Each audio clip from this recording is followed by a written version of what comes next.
જય શ્રી રામ. હૃદય નભું કશું કલહનું સંધાના, ભૂપ વિવેક પરમ સુજાના. કરહી જે ધરમ કરમ મન બાની, વાસુદેવ અર્પિત જ્ઞાની.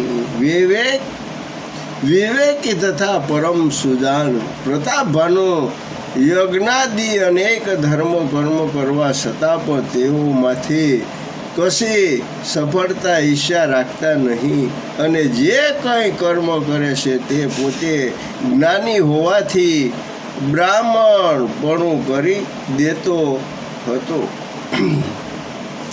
સડી બરબાજી બાર એક રાજા, મૃગ્યા કર સબ સાજી સમાજા. વિદ્યાસલ ગંભીર બન ગયું, મૃગ પુનીત બહુમારત ભયું. આ રાજા એક વખત સૈન્યને સજન કરી અને ઉત્તમ ઘોડા ઉપર બેસી મૃગ્યા ખેલવાને માટે વિદ્યાસલ ગહન વનમાં ગયો, અને ત્યાં જઈ ઘણા પવિત્ર મૃગોને મારવા લાગ્યો. ફીરત બીપનનોપદેખ બહુ બરાહુ, જનુ બનવું દેશ ગર સગી ગ્રીસરાહુ. બડ બીધું નહીં સમાત મુખમહી, મન હો ક્રોધ બસ ઉગત નહીં. આ રાજાને જંગલમાં ફરતા ફરતા એક સુવર દીઠો કે જે જાણે ચંદ્રને ગળી જઈ જંગલમાં છુપાયેલો, અને ચંદ્રનું મોટું મંડળ મુખમાંથી નહીં સમાયાથી તેને કહાડી નાખવા માગતો હતો, તેમ છતાં પણ ક્રોધને લીધે કાઢી શકતો હોય, જાણે રાહુ હોય તેવો જ. કોલ કરાલ દસનમ છબી ગાઈ, તનુ વિશાલ પીવર દિકાઈ. ધરુધારા ધુરાત હૃદય આરોપાહો, સંકિત બિલોકત કાન ઉઠાવો. મુખમાંથી રહેલી દાઢથી વિકરાળ જાણતો હતો, અનંત પુષ્ટ પહોળા તથા ઊંચા શરીરવાળો હતો, અને મોટો સુવર ઘોડાની હણહણાટી સાંભળી સામે ઘૂઘરાટ કરવા લાગ્યો, અને શક્તિ થયેલા નેત્રોથી જોઈ કાન સુરી ચઢાવવા લાગ્યો. નીલમહી ધર શિખર સમદેક વિશાલ બહારું, સપરી સલી હય કુસુપીટનો પહાક હોય બાહુ.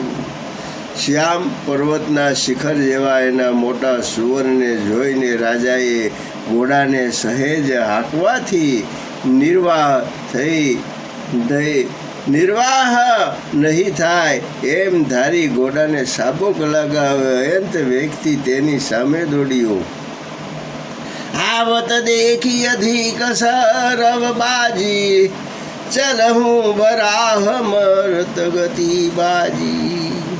તુરંત ગિન હૈ નો પસર સંધાના, મહી મિલે ગયો બિલોક બાના.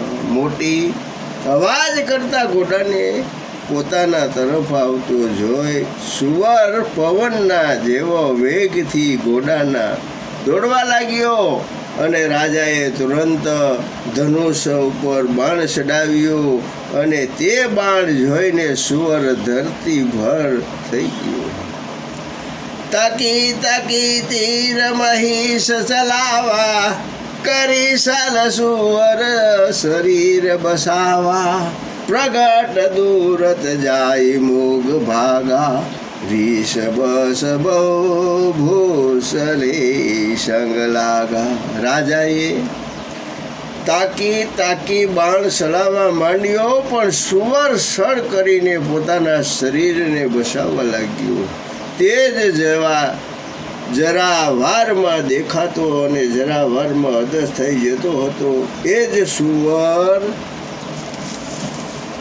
ભાગ્યો અને ક્રોધને વશ થયેલો રાજા તેની પાછળ પસવાડે ચાલ્યો